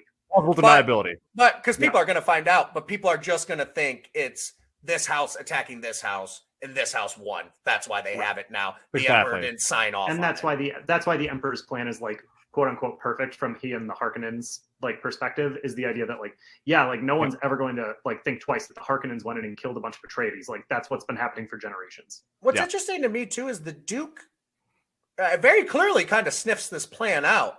Oh yeah, but yet just kind of does it anyways. I find that a little interesting. What is he going to do? Really cool, I was about to say, he's been told by his boss, you control Arrakis now. But there are also some really cool scenes in the book, and it's not so much, but like cut lines where he has these moments with Paul where he talks about like, yeah, we know it's a trap, but like what's the first step in avoiding a trap is knowing that it's there in the first place. Mm-hmm. Like if we can go in and like circumvent this, like we're sitting good, man. Like we actually have a leg up on everybody now. Right? Yeah. Which is I really like, especially like the first half of the book compared to the first half of the movie. The first half of the book is like a spy thriller, like picking out who's the bad, cool. So who the rat is, who the snitch is. Oh, it's very exciting. Yeah. I mean, a lot of it is like planning on Lady Jessica, and very interesting, very interesting. Yeah. The first time we see the voice in the movie, it's awesome that it's Paul doing it on Jessica at the breakfast table, so that we can establish like this really cool design that they have for the voice, where he like whispers something and like the audio doesn't sync up, and then she hears it echoing in her head. Yeah, the sound mix, 2 thumbs on up. Base. I mean, that's part of the reason you need to see this. That's the sound in general in this movie. Incredible. One of the best out there. That should win awards, but continue. Yeah. The first time we see the voice in the book, the moment when the hunter seeker comes through Paul's wall, that little mosquito, and it almost kills him. And then the next scene we see is Thufir, who's the Mentat, the guy with the little lip tattoo, saying like, I've got to submit my resignation. I didn't catch that. I didn't know that there was a trap. So I would, so after that, the Duke says like, if you want to make it up to me, start looking for spies. Like start catch some spies, my dude. Yeah. So in the book, that becomes a massive thing where Thufir is out there knowing that there's an inside man, and he's correct. And we see it in the movie as well. It's Yue. It's the house doctor. I imagine same as the book guy. Same as the book. Yep, Yue. In fact, they tell us that Yue's in the book. They tell you that Yue is the traitor well before he betrays the family. Through the Harkonnen conversation. Shock, right. Yeah. No. And through a chapter that is told from his perspective. Right. That's the other thing that the book does really well, is like it jumps around between, like you're hearing different people's internal monologues for chapters at a time. Very cool. And you do one from Yue when he's like, do they know I'm about to betray them? And it's really sweet. Hope we get that in a director's cut. Didn't feel very betray-y. I imagine it felt way more of a betrayal much bigger in the book. Because it was like, that's the guy that took his temperature that one time and said, don't trust everybody. And okay, all right, I guess I expected it to be a little more like, him, and it was just like, okay, the doctor did it. It is much better in the book. And there are like him and Thufir are the two people who I'm like, please just give me all you kind of them, because and both of the scenes that I'm thinking of that I want with them are them confronting Jessica. And at one point, Thufir, I so want that though. But we're past it in the story. We're past it. Yeah. Yes. Yeah. No spoilers at this point. But the I just hope, like, again, on a home release for this on Blu-ray or something, they're like, we shot that. Like, here you go. I'm like, please, thank you. Yeah, I want the Villeneuve cut. If they were this faithful in the adaptation, they had to have put it to film. Sure. But and actually, Greg Fraser, who is the DP, which we can get into how this was shot, because not a better looking movie right now, in my opinion. I don't think it's strange that, like, the last movie that Denis Villeneuve made was Blade Runner 2049, shot by Roger Deakins, like God with a camera. Like the man literally just puts art into a lens every time he makes something.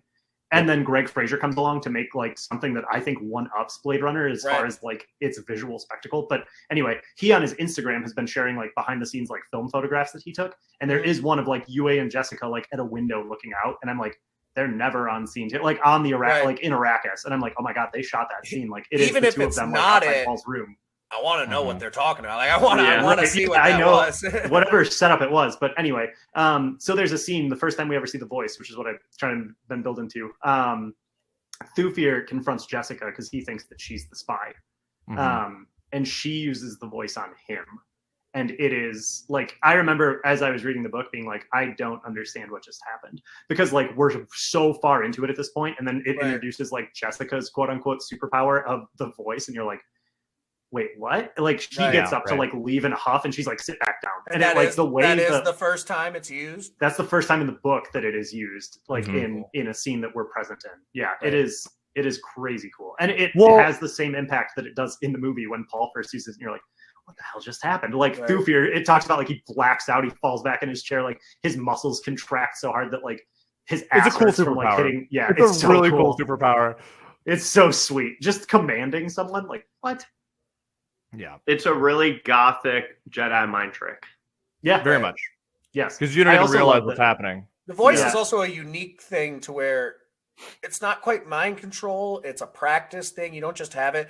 Like it is a unique way to do that I haven't seen done. And it's a perfect, like, okay, this is a little more high fantasy. Like there are elements of this kind of in a grounded space world, but it's not, it is OP, but it's also like, there's only like 3 major characters running around with this thing, so it's like, and the most important one doesn't really know how to use it yet. So it's a really cool addition. I really thought the voice was like that's really interesting. Not knowing nothing, not expecting that element to this movie, I thought it was really cool. It also gives us the movie's only jump scare. Yes, when they're in the tent. Oh like, my! I told you when he yells at Jessica and tells her to get off of him. It was a moment that like it's so quiet, and then all of a sudden, like again, the sound is what sells this on every level for me sometimes. And I thought we were about to see an entire bucket of popcorn from Trevor come right back up in that.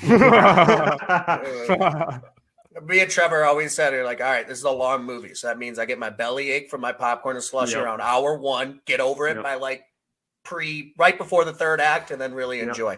And we followed that to a T this time. Yes. For sure. Kevin, were you saying something there? Sorry if I cut you. No. Okay. Okay. So another really big thing is the visions. Sure. That is very cool because not knowing anything, they leave a breadcrumb. They leave evidence of me and Trevor, I'm sure, sitting there halfway through, like, oh, he sees the future. Like, this is cool. Like, he's seeing the future. He's seeing the future.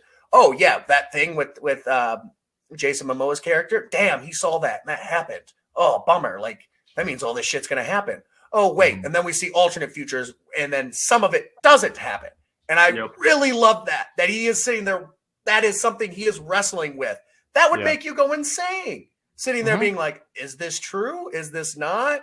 I like that his visions aren't truths. They are possible futures. Realities. I thought that was really well shown and really, really cool concept. And it adds a little something. I love the scene, like we talked about in the tent, where he breaks. So yeah, that would be mentally exhausting. Yeah. Especially all the weight of the world. And you know you have the right answer, but you also know you have the wrong answer. And like, which one do I go down? I mean, what a stress, and what a great way to put somebody, like, situation to put someone in. Right. Especially when you get that possible future. Like when the possible future that you see is like, oh yeah, you're going to lead like the bloodiest jihad in all of human history. Like, there's nothing you can, like, if you do become the ruler that you're destined to be, you're going to do terrible things and you won't be able to stop it. Like the book regularly uses, and Kevin, like you can speak to this, terrible purpose is what they call Paul's chosen one. Like, the situation. They're like, he regularly says like, I don't want this, bro.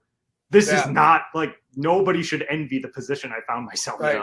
If I go in a possible cave, futures are I die or I live and terrible shit happens because people think I'm something I'm not. Yeah. Isn't there a cave with Wi-Fi I can get myself in and just watch movies and do nothing and not affect anything and everyone just does their own thing? Not for Paul. No. He shakes the spice 8-ball and it says like, outcome not likely, baby. Yeah. Okay, Paul, drink your spice, pal. Okay, sure, we'll do that one. I also thought, like we do visuals and things like that, one of the coolest visual effect is the shields. All the shield stuff is so cool. Is so cool. And where it really hit, I actually think I like looked at Trevor and like both our mouths were open during the attack. The bombing. The actual bombing where they're hitting the ships and they're running to the ships, knowing first of all that like we might just get in the ship and it explodes, but we have to go for the ship. And the way it hits makes that initial explosion and it breaks through and then it has the big explosion. One of the, like, dare I say, one of the coolest explosions I've ever seen in a movie. And the way the shield, like, it also makes it has a real reason because a lot of times, you see these movies like, all right, it looks dope to fight with swords and this and that, but it doesn't make sense. Like, why wouldn't you just use a gun? In these superhero specifically movies. For the shields, yeah, for sure. Right, but for the shields, there's an actual real life reason of why you would use those things. One of the just many incredible visual effects, and it actually added to the plot. It's not just visual effect for visual effect. So cool. Yeah. I love. And on the other end of it, because the shields exist, guns don't. Yep, right. 100%. Very interesting. Yep. Well, and so there are lasers as well, which there are only 2 instances of it in the movie, but they make it. Boy, are they terrifying! They're in those 2 instances, just a laser pointer. It's coming.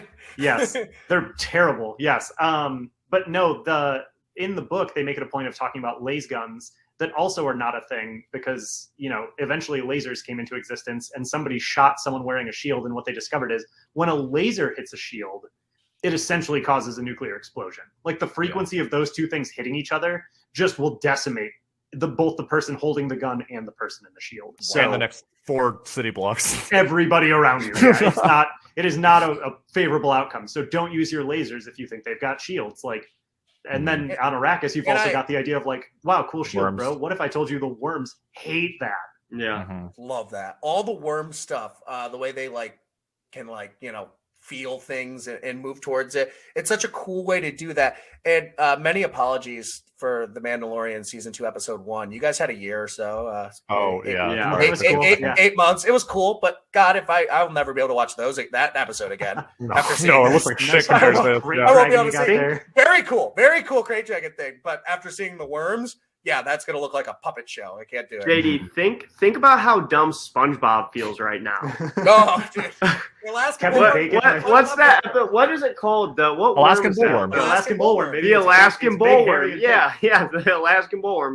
They look so dumb right now. It's insane. And it is another example of pop culture that is just influenced by Dune. I mean, it's in every corner of the world. People, you have to see this movie.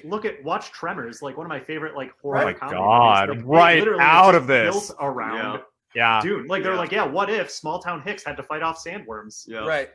So on the sandworm too, and we'll go maybe 5-10 more minutes here. I don't want to keep you guys all night.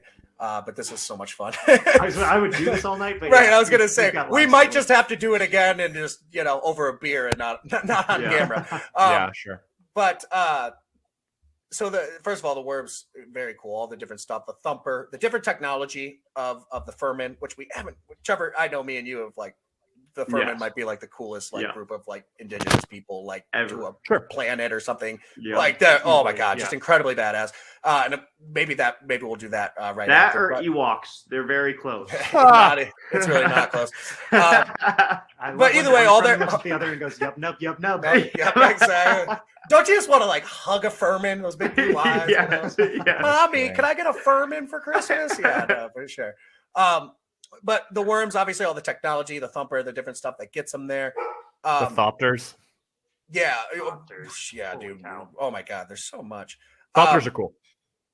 Now, this is a book versus non-book because I told Trevor when she takes out the spikes and she does the thumper, I'm this is a cool Furman suicide for sure.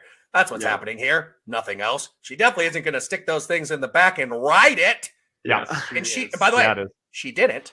No, but it's she did not. But I'm sure you book people were like, "Oh my God, oh my God, oh my God," and me and Trevor are like, "How cool way for her to die." We're just not putting that together. To be fair, we didn't know the outcome.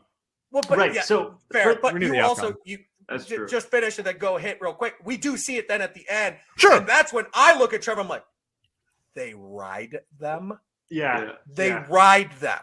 Yeah. Next movie, we're gonna watch them ride them. Yeah.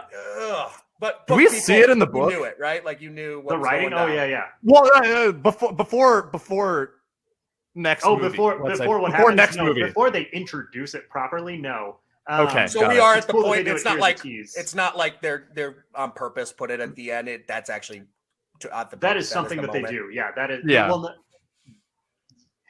I don't know. We'll see proper writing scenes in the next 45 minutes of the next movie. I was gonna say, and I'm told in the book it's a big freaking deal. It's a rite of passage. I mean, there's a big scene. thing. there will be a 5-minute scene devoted solely to how you ride the worm and why you ride the worm and why it's significant that the Fremen ride the worm and how they ride the worm, and there's a whole bunch. Oh, so in the book though, she does. That is all over Michael Scott. All right, and there it is. Right when you thought it was full nerd, Trevor hits you with it. That's what she's doing. Turns it right around. But yes, you guys, she does die in the book as well. Then, so you knew she was going to die. Oh but man, you also were well aware. She died. So wait, actually, can we talk about some? But you're well aware of what her intention. Like when she comes out, you kind of have the boy moment. Yeah.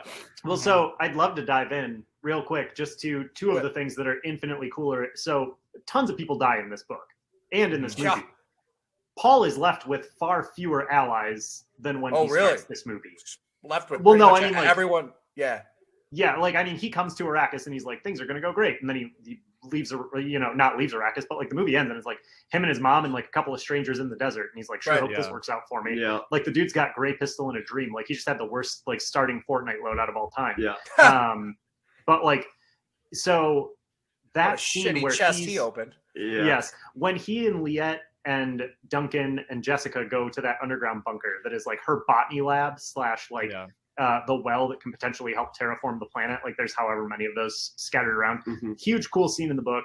But that is told from Paul's perspective while they're down in that cave. And it's him talking to her about, I can make your planet a paradise. Like these are things that are also ripped where he's like, here's my, ultimatum for the emperor. I'm going to tell all of the other houses that he's going to turn on them. And he's not going to like the chaos that ensues. So instead I'm going to say, well, make me emperor. I'm going to marry one of your daughters, whatever. Then you turn the page in the book and it says like, next thing you know, Duncan Idaho's at the door and he's bleeding profusely. And there's Sardaukar behind him and the sounds of fighting. And he like rams the door shut and that's it. And like, that's the unceremonious book death for Duncan Idaho. Mm-hmm. In the movie, they take Duncan Idaho to a whole new level, and also Jason Momoa to a whole new level of respect in my book. I've always loved him. Awesome. I've always thought of him as being the bro. Yes. Here he is the big bro. Like he is. I want him to be my big brother. Like, and he sells that character. He's good. Trevor's in on that. Yeah. If only you had a cool big brother. Yeah. Exactly. Yeah. When's the last time you fought an entire army of people for Trevor? I've not. No, yeah, you haven't. You haven't. And I also love Kynes' death is similar. It comes shortly thereafter, but like Kynes leaves that place and then is like wandering through the desert.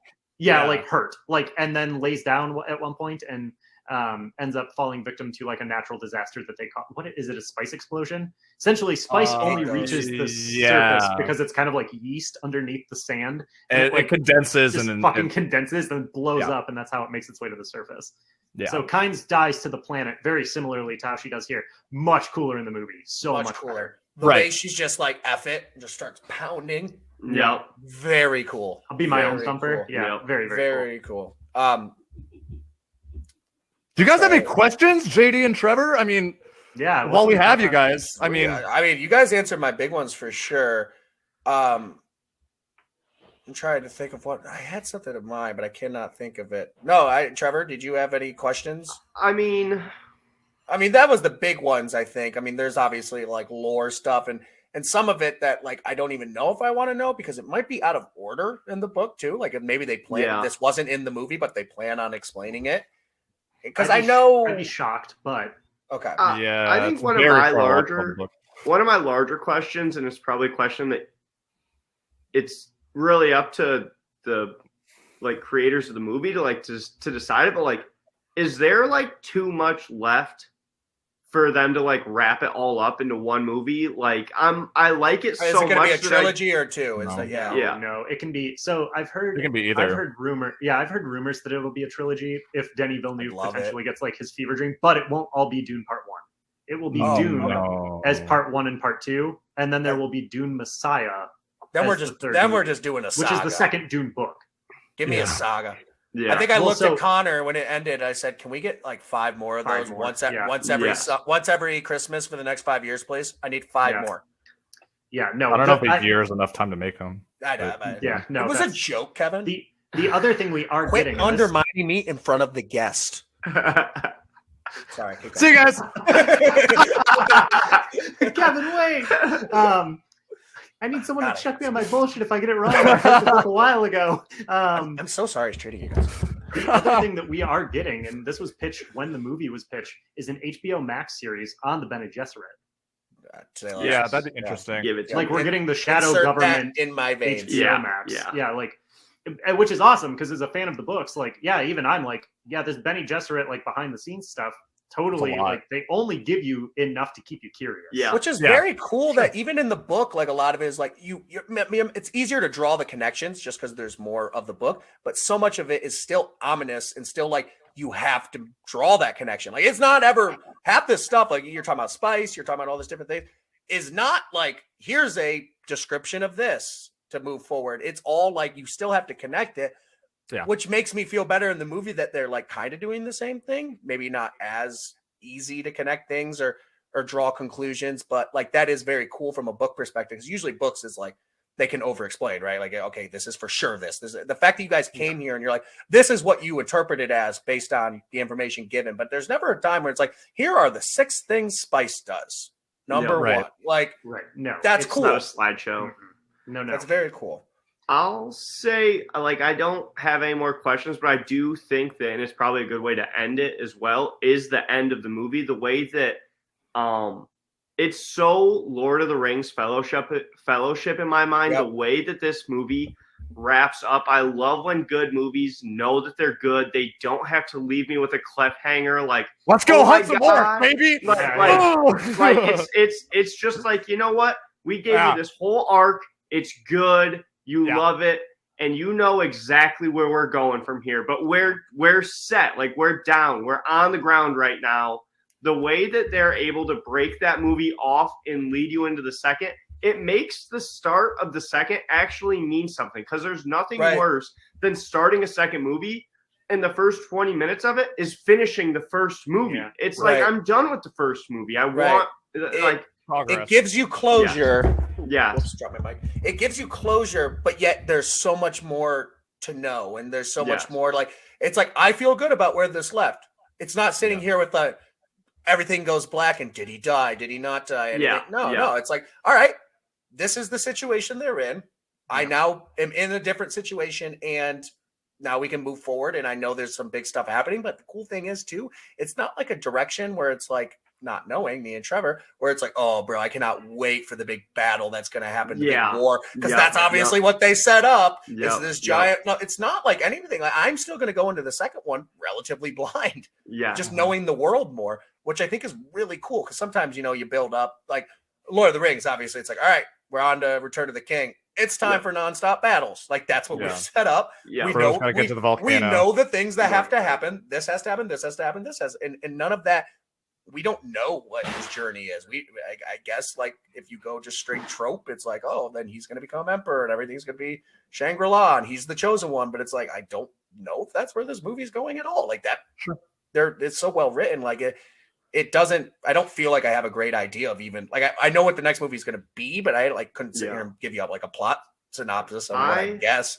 I also thought after the major battle, all the trials and tribulations that they go through, going through the desert and everything like that, and then you end it with that 1v1 like battle to the death, and you're like, well, this is cool, and it's cool choreographed, like hand-to-hand combat, all this stuff. But then when he like gets him and he's like yield, and they're like, no, that's not how we play here. That's like, you're actually like disrespecting him by not killing him right now. Like, you've bested him, and in our like livelihood, in our society, like, we kill people and it's an honorable death, and he's better to be dead than to be like pitied. And then when she's like, exactly, and she's like, no, he's never killed anybody. And then everybody's kind of like, all of a sudden stakes are from here to here. Yeah. Yes. Can he do it? And he finally does it. And it's like, okay, now we know, like, Paul's had all these troubles, everything like that, and he's decided with that one and his first kill, like, I'm going to do what needs to be done to, like, save my family, this gal. Like, it's just, like, it's I totally agree. Perfect. Step one. Yes, it's so perfect where it's like he had all these inner demons and everything like that you didn't really know what was going on. And in that one kill, it was like, okay. I'm putting it all to rest. Right. I'm gonna be what I have to be. It's so. I badass. actually like in such a large scale movie that it ends in the big action, I guess you could say, even though it's not huge, sequence is a one-on-one fight that, like, you could argue means just as much as the big battle or something like that. I think that's such a cool way to end it, because it kind of just shows, like, you think you have these big world problems, and this is a big world problem to the Furman. Like, that is, we talked about it too, Trev. Same with you, is like the adding of the has he never killed and things like that. I thought it was actually a really, really cool way to end it, and then just walking into the sand. Like, this is where it is. And just to touch on, someone not reading the books, whatever. I thought this was an incredibly paced movie. 3 completely different acts. And yet I never thought Act 1 would take us to Act 2, where we went in Act 2. Never thought Act 2 would take us to where we ended up in Act 3. And yet I loved it. And it was like, I don't know what's happening around the corner. I just thought, what an incredibly paced movie. And I understand that's easier to do with source material, but sure. I as someone who did not knowing anything about it, I was thoroughly enjoyed the little journey I went on, and it wasn't what I expected, but yet I loved it. And that's probably as good as something compliment I can give the movie. Yep. One of the Final thoughts? One of the best coming of age stories of all time. I mean, the way that Paul has to balance heir to the Atreides throne, Muad'Dib, Liazon leader of the it's incredible the way that and he's 15. This whole movie he's based on, he's 15 years old, and he has to go through this entire thing. It's just an incredible journey, and I cannot overstate how excited I am for this sequel. Yeah. No, it's amazing. My only complaints about this movie is that there's not more of it. Right. Like and we're almost. I would have watched a 4-hour movie. Yeah, for sure. Like every and maybe not everybody would have, but Snyder cut Dune. Yeah. Oh yeah, for sure. Trevor, anyone else? Final thoughts? Last thoughts? You guys want to just?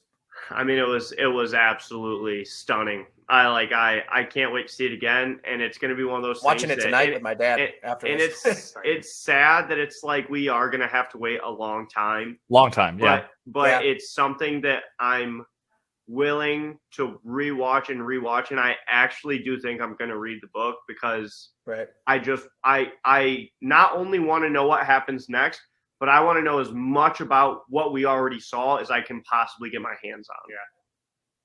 Yeah. There's a lot that's not in there. Yeah. There's a ton. Yeah. And it's all good. Yeah. All good. Like, there was nothing that hit the floor that I was like, I'm glad I don't have to see that again. Yeah.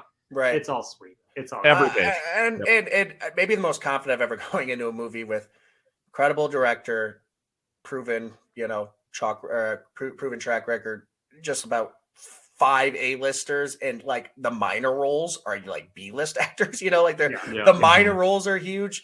Great actor, great directing, and great source material.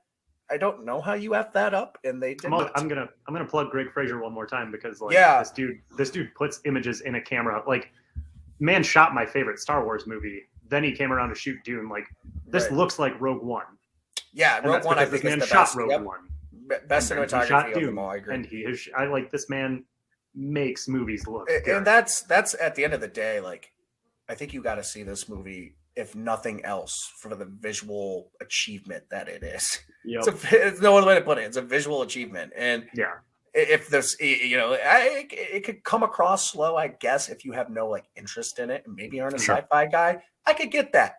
But for the visual achievement alone and the score, Hans Zimmer's just having too much fun with this score.